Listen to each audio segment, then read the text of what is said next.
أعوذ بالله من الشيطان الرجيم.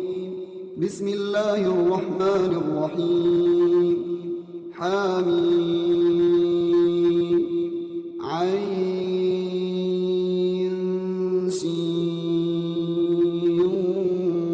قاف كذلك يوحي إليك وإلى الذين من قبلك الله العزيز الحكيم. له ما في السماوات وما في الأرض وهو العلي العظيم. تكاد السماوات يتفطرن من فوقهن والملائكة يسبحون بحمد ربهم ويستغفرون لمن في الأرض ألا إن الله هو الغفور الرحيم. والذين اتخذوا من دونه أولياء الله حفيظ عليهم وما أنت عليهم بوكيل. وكذلك أوحينا إليك قرآنا عربيا لتنذر أم القرى ومن حولها وتنذر يوم الجمع لا ريب فيه فريق في الجنة وفريق في السعير. ولو شاء الله لجعلهم أمة واحدة ولكن يدخل من يشاء في رحمته والظالمون ما لهم من ولي ولا نصير. أم اتخذوا من دونه أولياء فالله هو الولي وهو يحيي الموتى وهو على كل شيء قدير. وما اختلفتم فيه من شيء فحكمه إلى الله ذلكم الله ربي عليه توكلت وإليه أنيب. فاطر السماوات والأرض جعل لكم من أنفسكم أزواجا ومن الأنعام أزواجا يذرأكم فيه ليس كمثله شيء وهو السميع البصير. له مقاليد السماوات والأرض يبسط الرزق لمن يشاء ويقدر إنه بكل شيء عليم. شرع لكم من الدين ما وصى به نوحا والذي أوحينا إليك وما وصينا به إبراهيم وموسى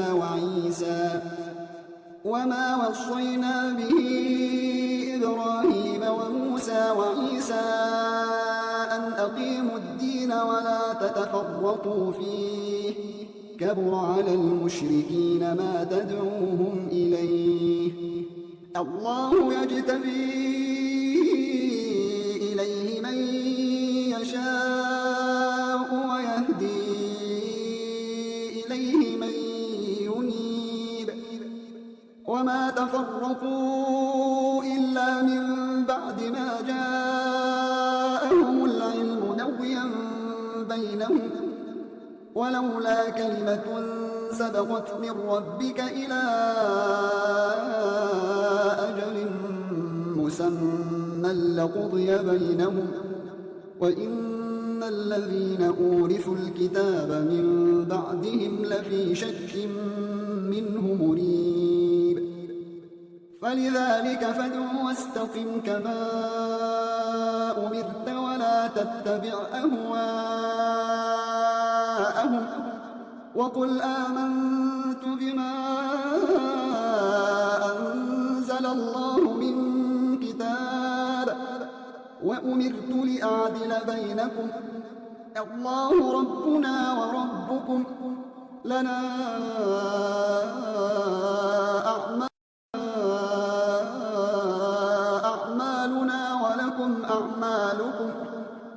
لا حجة بيننا وبينكم الله يجمع بيننا وإليه المصير والذين يحاجون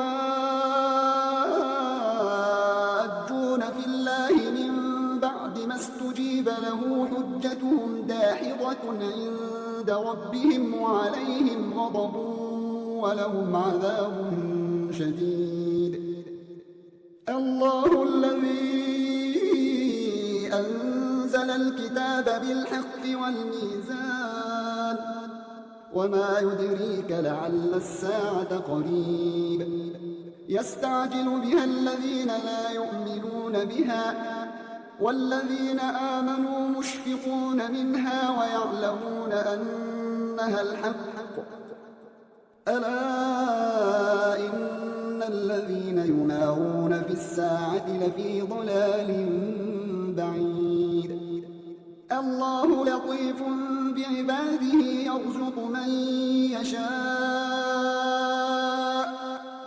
وهو القوي العزيز من كان يريد حرث الآخرة نزد له في حرثه ومن كان يريد حرث الدنيا نؤته منها وما له في الآخرة من نصيب أم لهم شركاء شرعوا لهم من الدين ما لم يأذن به الله ولولا كلمة الفصل لقضي بينهم وإن الظالمين لهم عذاب أليم ترى الظالمين مشفقين مما كسبوا وهو واقع بهم والذين آمنوا وعملوا الصالحات في روضات الجنات لهم ما يشاءون عند ربهم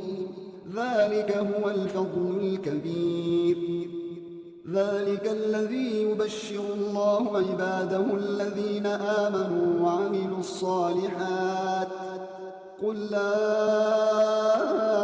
أسألكم عليه أجرا إلا المودة في القربى ومن يقترف حسنة نزد له فيها حسنا إن الله غفور شكور أم يقولون افترى على الله كذبا فإن يشأ الله يختم على قلبك ويمحو الله الباطل ويحق الحق بكلماته إنه عليم بذات الصدور وهو الذي يقبل التوبة عن عباده ويعفو عن السيئات ويعلم ما تفعلون ويستجيب الذين آمنوا وعملوا الصالحات ويزيدهم من فضله والكافرون لهم عذاب شديد ولو بسط الله الرزق لعباده لبغوا في الأرض ولكن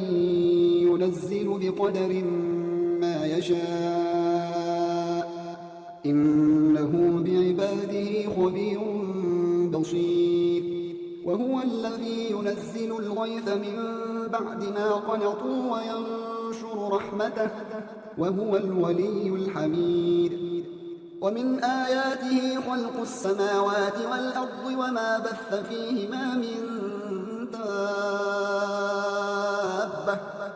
وهو على جمعهم إذا يشاء قدير وما أصابكم من مصيبة فبما كسبت أيديكم ويعفو عن كثير وما أنتم بمعجزين في الأرض وما لكم من دون الله من ولي ولا نصير ومن آياته الجوار في البحر كالأعلام إن يشأ يسكن الريح فيظللن رواكد على ظهره إن في ذلك لآيات لكل صبار شكور أو يوبقهن بما كسبوا ويعفو عن كثير ويعلم الذين يجادلون في آياتنا ما لهم من محيص فما أوتيتم من شيء فمتاع الحياة الدنيا وما عند الله خير وأبقى للذين آمنوا وعلى ربهم يتوكلون والذين يجتنبون كبائر الإثم والفواحش وإذا ما غضبوا هم يغفرون والذين استجابوا لربهم وأقاموا الصلاة وأمرهم شورى بينهم ومما رزقناهم ينفقون والذين إذا أصابهم البغي هم ينتصرون وجزاء سيئة سيئة مثلها فمن عفا وأصلح فأجره على الله إنه لا يحب الظالمين ولمن انتصر بعد ظلمه فأولئك ما عليهم من سبيل إنما السبيل على الذين يظلمون الناس ويبغون في الأرض بغير الحق أولئك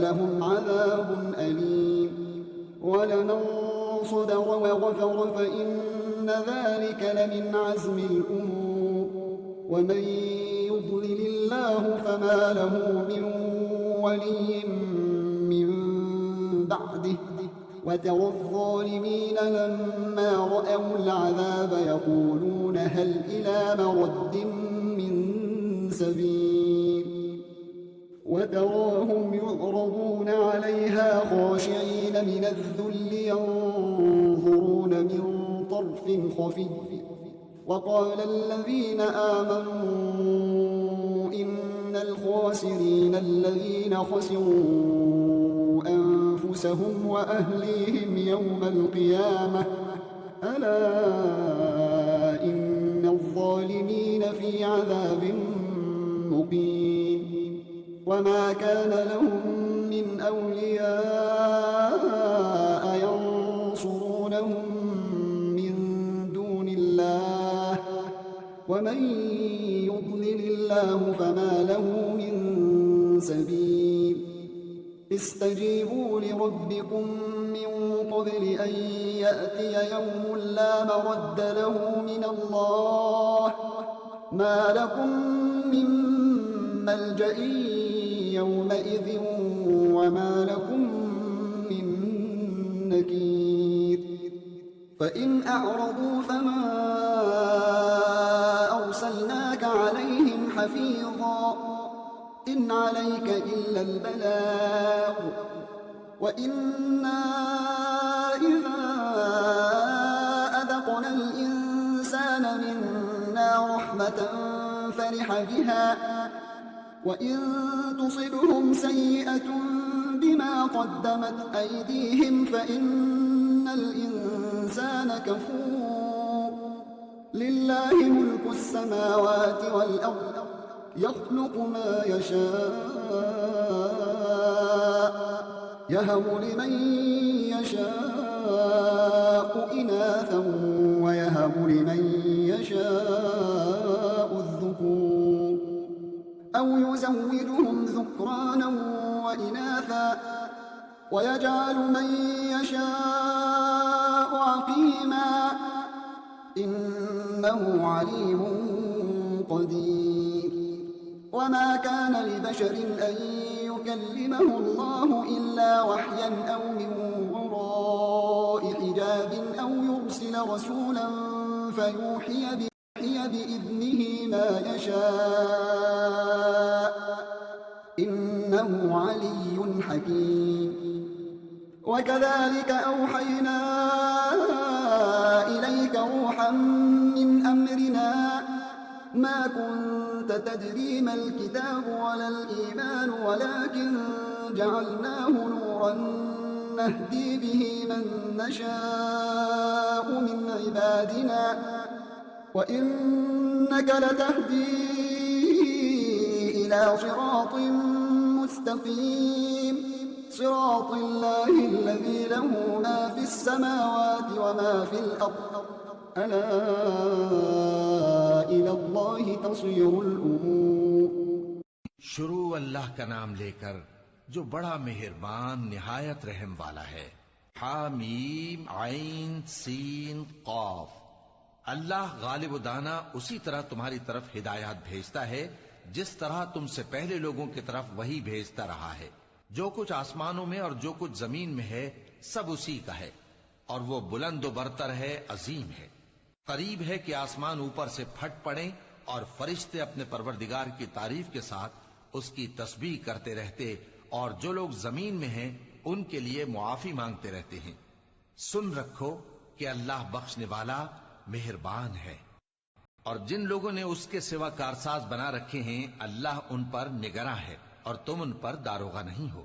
اور اسی طرح ہم نے تمہارے پاس قرآن عربی بھیجا ہے تاکہ تم اس مرکزی شہر یعنی مکے کے رہنے والوں کو اور جو لوگ اس کے ارد گرد رہتے ہیں ان کو خبردار کرو اور انہیں قیامت کے دن کا بھی جس میں کچھ شک نہیں خوف دلاؤ. اس روز ایک فریق بہشت میں جائے گا اور ایک فریق دوزخ میں. اور اگر اللہ چاہتا تو ان کو یعنی تمام انسانوں کو ایک ہی جماعت کر دیتا، لیکن وہ جس کو چاہتا ہے اپنی رحمت میں داخل کر لیتا ہے. اور ظالموں کا نہ کوئی یار ہوگا اور نہ کوئی مددگار. کیا انہوں نے اس کے سوا دوسروں کو کارساز بنا لیا ہے؟ سو کارساز تو اللہ ہی ہے اور وہی مردوں کو زندہ کرے گا اور وہ ہر چیز پر قدرت رکھتا ہے. اور تم لوگ جس بات میں اختلاف کرتے ہو اس کا فیصلہ اللہ کی طرف سے ہوگا. یہی اللہ میرا پروردگار ہے، میں اسی پر بھروسہ رکھتا ہوں اور اسی کی طرف رجوع کرتا ہوں. وہی ہے آسمانوں اور زمین کا پیدا کرنے والا. اسی نے تمہارے لیے تمہاری ہی جنس کے جوڑے بنائے اور چوپایوں کے بھی جوڑے بنائے. وہ اسی طرح تم کو پھیلاتا رہتا ہے. اس جیسی تو کوئی چیز نہیں اور وہ سنتا ہے، دیکھتا ہے. آسمانوں اور زمین کی کنجیاں اسی کے پاس ہیں. وہ جس کے لیے چاہتا ہے رزق فراخ کر دیتا ہے اور جس کے لیے چاہتا ہے تنگ کر دیتا ہے. بے شک وہ ہر چیز سے واقف ہے. اس نے تمہارے لیے دین کا وہی رستہ مقرر کیا جس کے اختیار کرنے کا نوح کو حکم دیا تھا اور جس کی اے نبی ہم نے تمہاری طرف وہی بھیجی ہے اور جس کا ابراہیم اور موسیٰ اور عیسیٰ کو حکم دیا تھا. وہ یہ کہ دین کو قائم رکھنا اور اس میں پھوٹ نہ ڈالنا. جس چیز کی طرف تم مشرکوں کو بلاتے ہو وہ ان کو ناگوار گزرتی ہے. اللہ جس کو چاہتا ہے اپنی بارگاہ میں برگزیدہ کر لیتا ہے اور جو اس کی طرف رجوع کرے اسے اپنی طرف کے رستے پر چلا دیتا ہے. اور وہ لوگ جو الگ الگ ہو گئے تو علم حق آ چکنے کے بعد آپس کی ضد سے ہوئے. اور اگر تمہارے پروردگار کی طرف سے ایک وقت مقرر تک کے لیے بات نہ ٹھہر چکی ہوتی تو ان میں فیصلہ کر دیا جاتا. اور جو لوگ ان کے بعد اللہ کی کتاب کے وارث ہوئے وہ اس کی طرف سے بڑے بھاری شک میں ہیں. تو اے نبی اسی دین کی طرف لوگوں کو بلاتے رہنا اور جیسا تم کو حکم ہوا ہے اسی پر قائم رہنا اور ان کی خواہشوں کی پیروی نہ کرنا.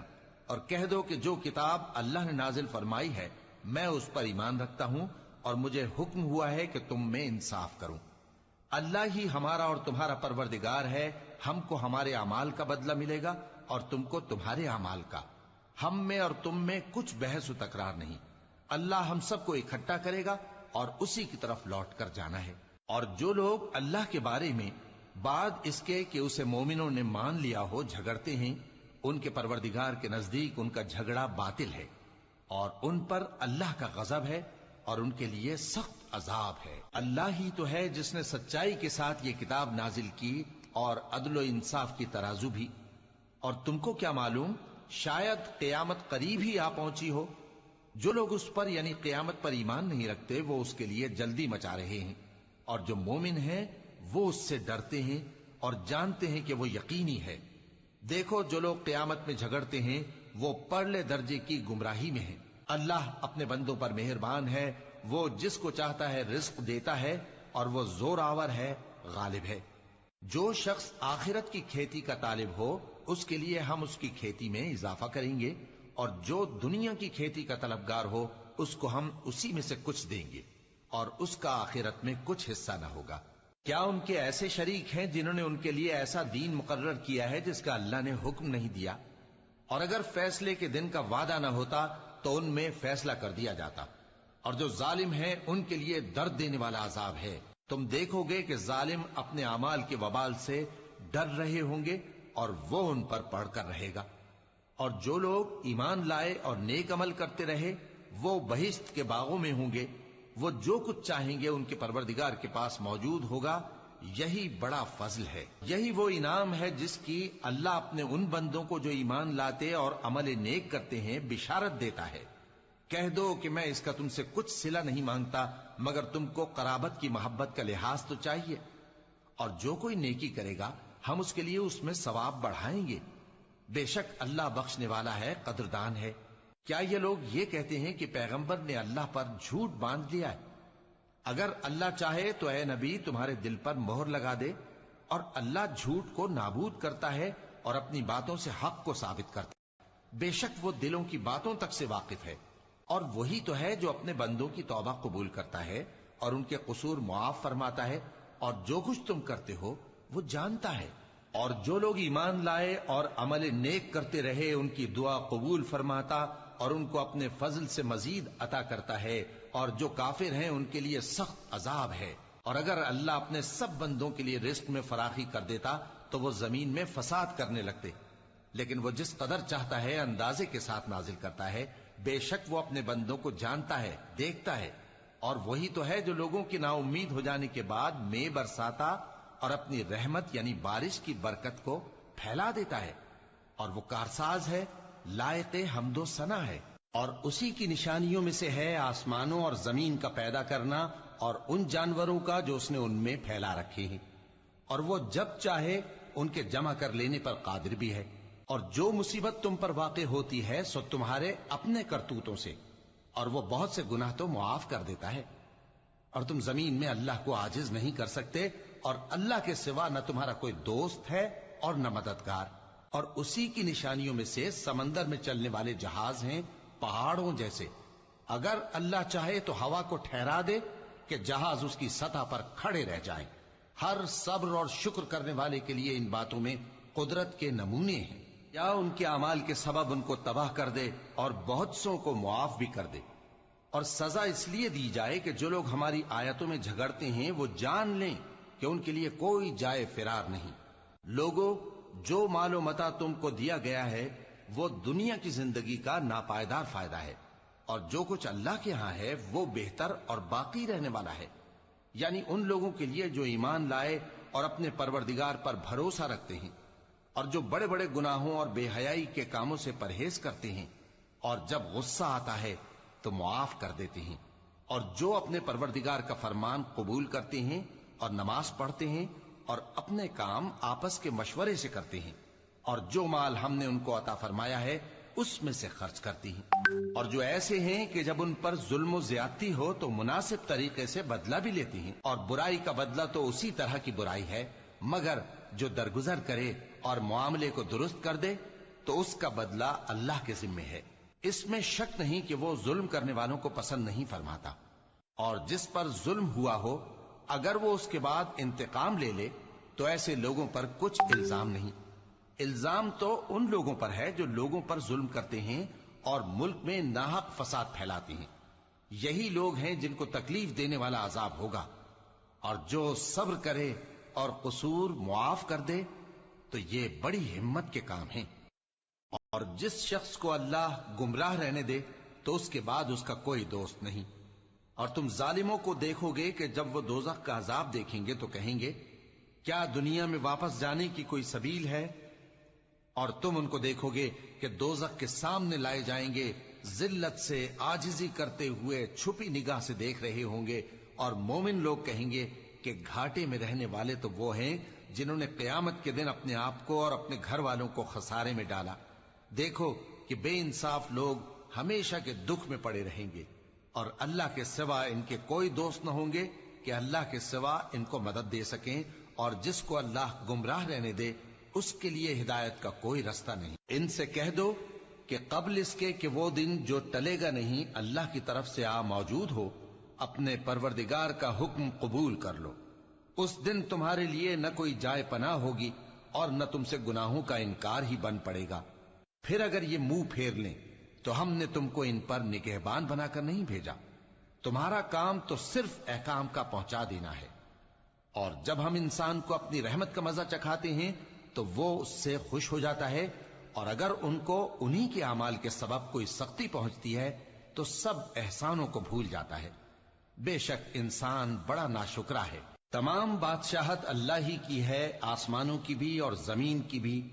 वो जो चाहता है पैदा करता है, जिसे चाहता है बेटियां अता करता है और जिसे चाहता है बेटे बख्शता है, या उनको बेटे और बेटियां दोनों इनायत फरमाता है, और जिसको चाहता है बे औलाद रखता है। वो तो जानने वाला है, कुदरत वाला है, और किसी आदमी के लिए मुमकिन नहीं कि अल्लाह उससे बात करे मगर वही के जरिए या पर्दे के पीछे से, या कोई फरिश्ता भेज दे तो वो अल्लाह के हुक्म से जो अल्लाह चाहे इल्का करे। बेशक वो बुलंद बरतर है, हिकमत वाला है। और इसी तरह हमने अपने हुक्म से तुम्हारी तरफ रूहुल कुदस के जरिए से कुरान भेजा है। तुम न तो किताब को जानते थे और न ईमान को, लेकिन हमने इसको नूर बनाया है कि इससे हम अपने बंदों में से जिसको चाहते हैं हिदायत करते हैं। और बेशक ए नबी, तुम सीधा रास्ता दिखाते हो, यानी उस अल्लाह का रास्ता जो आसमानों और जमीन की सब चीजों का मालिक है। देखो, सब काम अल्लाह की तरफ रुजू होंगे और वही उनमें फैसला करेगा। In the name of God, the gracious, the merciful. Ha, Mim. Ain, Sin, Kaf. Thus he inspires you, and those before you, God the Almighty, the wise. To him belongs everything in the heavens and everything on earth. He is the sublime, the magnificent. The heavens above them almost burst apart, while the angels glorify the praises of their Lord, and ask forgiveness for those on earth. God is indeed the forgiver, the merciful. As for those who take masters other than him, God is in charge of them, and you are not responsible for them. Thus we inspired you with an Arabic Quran, that you may warn the central city and whoever is around it, and to warn of the day of assembly, of which there is no doubt. A group in the garden, and a group in the furnace. Had God willed, he could have made them one community, but he admits into his mercy whomever he wills. As for the wrongdoers, they will have no protector and no savior. Or have they adopted protectors besides him? But God is the protector, and he gives life to the dead, and he has power over all things. Whatever matter you differ about, its judgment rests with God. Such is God, my Lord, in whom I trust, and unto him I repent. Originator of the heavens and the earth. He made for you mates from among yourselves, and pairs of animals, by means of which he multiplies you. There is nothing like him. He is the hearing, the seeing. To him belongs absolute control of the heavens and the earth. He spreads the bounties to whomever he wills, or reduces it. He is aware of all things. He prescribed for you the same religion he enjoined upon Noah, and what we inspired to you, and what we enjoined upon Abraham, and Moses, and Jesus. You shall uphold the religion, and be not divided therein. As for the idolaters, what you call them to is outrageous to them. God chooses to himself whom he wills, and he guides to himself whoever repents. They became divided only after knowledge came to them, out of resentment among themselves. Were it not for a predetermined decision from your Lord, judgment would have been pronounced between them. Indeed, those who were made to inherit the book after them are in grave doubt about it. To this go on inviting, and be upright as you were commanded, and do not follow their inclinations, and say, I believe in whatever book God has sent down, and I was commanded to judge between you equitably. God is our Lord and your Lord. We have our deeds, and you have your deeds. let there be no quarrel between us and you. God will bring us together, and to him is the ultimate return. As for those who dispute about God after having answered his call, their argument is invalid with their Lord. And upon them falls wrath. And a grievous torment awaits them. It is God who revealed the book with the truth, and the balance. And what will make you realize that perhaps the hour is near? Those who do not believe in it seek to hasten it. But those who believe are apprehensive of it, and they know it to be the truth. Absolutely, those who question the hour are in distant terror. God is kind towards his worshippers. He provides for whomever he wills. He is the powerful, the honorable. Whoever desires the harvest of the hereafter, we increase for him his harvest. And whoever desires the harvest of this world, we give him thereof, and he has no share of the hereafter. Or is it that they have partners who litigate for them religious laws never authorized by God? Were it not for the conclusive decision, it would have been settled between them. The wicked will have a painful punishment. You will see the unjust terrified of what they have earned, and it will befall them. As for those who believe and do good deeds, they will be in the meadows of the gardens. They will have whatever they please in the presence of their Lord. That is the supreme blessing. That is the good news God gives to his servants who believe and do good deeds. Say, I ask of you no wage for it, except affection among the near of kin. Whoever does a good deed, we will increase its goodness for him. God is forgiving and appreciative. Or do they say, he forged a lie about God?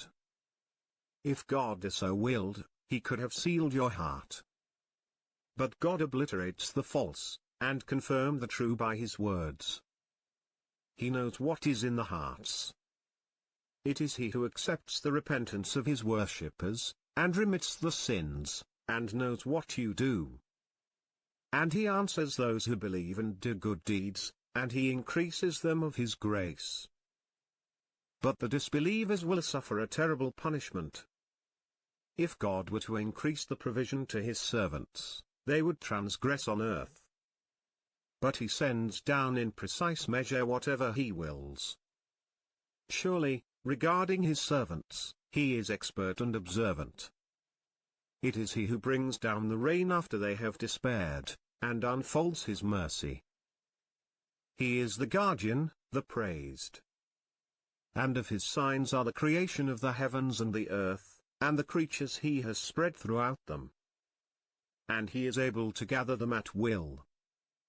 Whatever misfortune befalls you, it is because of what your hands have earned. And yet he pardons much. You are not the ones to interfere on earth. And besides God, you have no ally, and no helper. And of his signs are the ships sailing the sea like flags. If he willed, he could have stilled the winds, leaving them motionless on its surface. Surely in that are signs for every disciplined, grateful person. Or he could wreck them, because of what they have earned. And yet he pardons much. Those who dispute our signs know that there is no asylum for them. Whatever thing you are given is only the provision of this life. But what God possesses is better and more lasting for those who believe and rely on their Lord. And those who avoid major sins and indecencies. And if they become angry, they forgive. And those who respond to their Lord, and pray regularly, and conduct their affairs by mutual consultation, and give of what we have provided them. And those who, when wronged, defend themselves. The repayment of a bad action is one equivalent to it. But whoever pardons and makes reconciliation, his reward lies with God. He does not love the unjust. As for those who retaliate after being wronged, there is no blame on them. Blame lies on those who wrong people, and commit aggression in the land without right. These will have a painful punishment. But whoever endures patiently and forgives, that is a sign of real resolve. Whoever God leaves astray has no protector apart from him. And you will see the transgressors, when they see the torment, saying, "Is there a way of going back?" And you will see them exposed to it, cowering from disgrace, looking with concealed eyes. Those who believed will say, "The losers are those who lost themselves and their families on the day of resurrection." Indeed, the evildoers are in a lasting torment. They will have no allies to support them against God. Whomever God leaves astray has no way out. Respond to your Lord before there comes from God a day that cannot be turned back. You will have no refuge on that day, and no possibility of denial. But if they turn away, we did not send you as a guardian over them. Your only duty is communication. Whenever we let man taste mercy from us, he rejoices in it. But when misfortune befalls them, as a consequence of what their hands have perpetrated, man turns blasphemous. To God belongs the dominion of the heavens and the earth. He creates whatever he wills. He grants daughters to whomever he wills, and he grants sons to whomever he wills. Or he combines them together, males and females. And he renders whomever he wills sterile. He is knowledgeable and capable. It is not for any human that God should speak to him, except by inspiration, or from behind a veil, or by sending a messenger to reveal by his permission whatever he wills. He is all high, all wise. We thus inspired you spiritually, by our command. You did not know what the Scripture is, nor what faith is, but we made it a light, with which we guide whomever we will of our servants. You surely guide to a straight path. The path of God, to whom belongs everything in the heavens and everything on earth. Indeed, to God all matters revert,